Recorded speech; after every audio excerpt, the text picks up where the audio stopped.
permission, Mr. Speaker, I would like to make a statement updating the House on the government's humanitarian response to the terrible, unjust war that Putin is waging in Ukraine.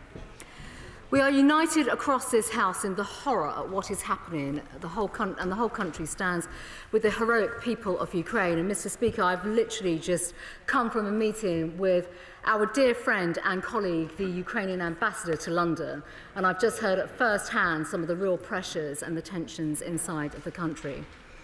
Putin must fail in his assault on Ukraine.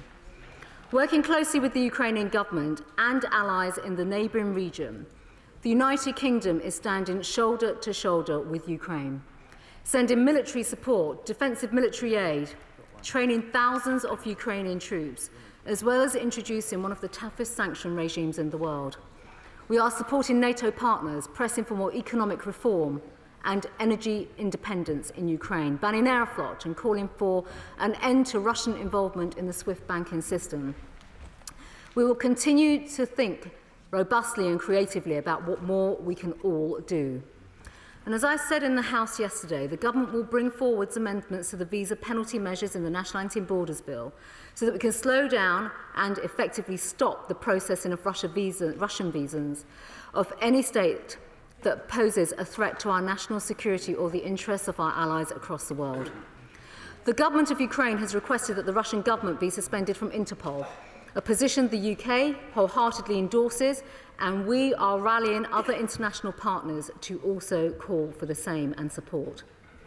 Mr. Speaker, yesterday I announced the first phase of a bespoke humanitarian support package for the people of Ukraine, having listened carefully to the asks and the requests of the Ukrainian government. We have already made significant and unprecedented changes to the immigration system. We have helped hundreds of British nationals and their family members resident in Ukraine to leave the country, with Home Office staff working around the clock to assist them. The Right Honourable Member for Normanton, Pontefract and Castleford raised a specific case yesterday, and I'm pleased to confirm the person concerned has been able to travel to the UK. Family members of British nationals resident in the Ukraine who need a UK visa can apply through the temporary location in Lviv, or through visa application centres in Poland, Moldova, Romania and Hungary. We have created additional capacity in all locations at pace in anticipation of the invasion of Ukraine.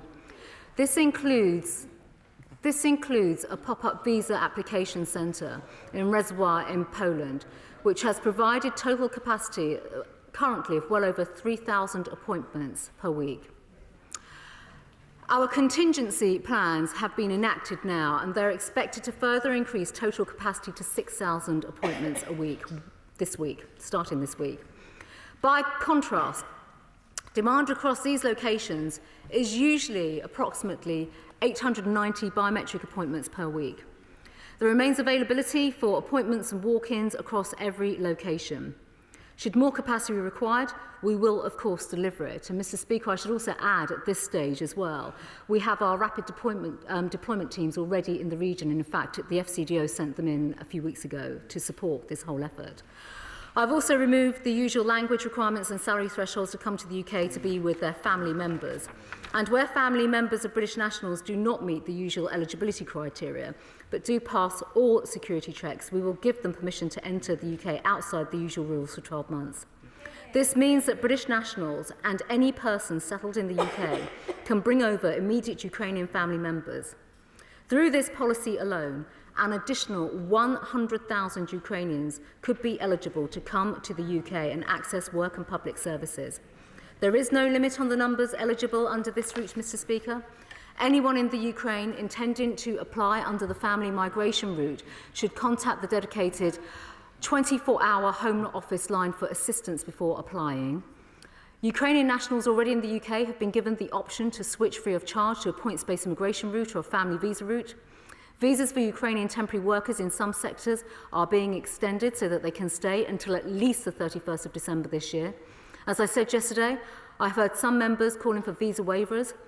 With Russian troops are seeking to infiltrate and merge with Ukrainian forces. Extremists are on the ground in the region too.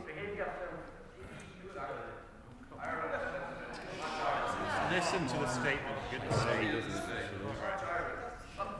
Mr. Speaker, I'll continue, and perhaps the opposite party members, I'll take their questions later on, but I actually do want to emphasise the seriousness of the security situation on the ground, and that is not something that can be discounted lightly at all, Mr. Speaker. Extremists are on the ground, and they are in the region too, and I'm sure if the party opposite wanted a security briefing from our colleagues, we'd happily provide one, but at the same time, I'm very sceptical of how they treat and respect security advice. Given this, and also with Putin's willingness to do violence on British soil, and in keeping with our approach, which we have retained consistently throughout all emergency activations, including that in Afghanistan, we cannot suspend any security or biometric checks on people we welcome to our country. We have a collective duty to keep the British people safe, and this approach is based on the strongest security advice. Mr. Speaker, these measures have been designed to enable swift implementation, and that is the point, swift implementation, without the need for legislation or changes to immigration rules. The Ukrainian people need help immediately, and we are bringing this in place now. As outlined by the Prime Minister earlier today, I can also set out phase 2 of our bespoke humanitarian support package for the people of Ukraine. Firstly, we are establishing an expansive Ukrainian family scheme so that British nationals and people settled in the UK can bring a wider group of family members to the UK, extending eligibility to parents, grandparents, adult offspring, siblings, and their immediate family members. Again, the scheme will be free. Those joining family in the UK will be granted leave for an initial period of 12 months. They will be able to work and access public funds. Secondly, we will establish a humanitarian sponsorship pathway, which will open up a route to the UK for Ukrainians who may not have family ties with the UK, but who are able to match with individuals, charities, businesses and community groups. Those who come under this scheme will also be granted leave for an initial period of 12 months, and they will be able to work and have access to public services. The Home Office will work closely with all our international partners on the ground to ensure that displaced Ukrainians that are in need of a home are supported. My colleague, the Secretary of State for Levelling Up, will work with the devolved administrations to ensure that those who want to sponsor an individual or a family can volunteer and be matched quickly with Ukrainians in need. There will be no numerical limit on this scheme, and we will welcome as many Ukrainians as wish to come and have matched sponsors.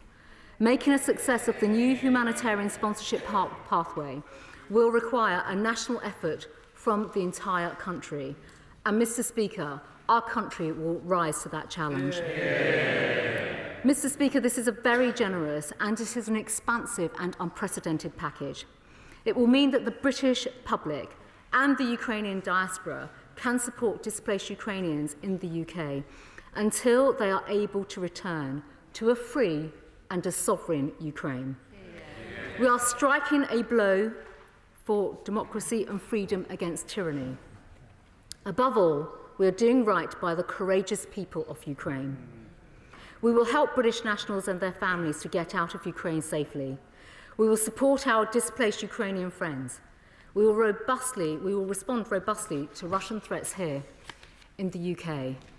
We, Mr. Speaker, will not back down. We will do what is right. And, Mr. Speaker, I commend this statement to the House.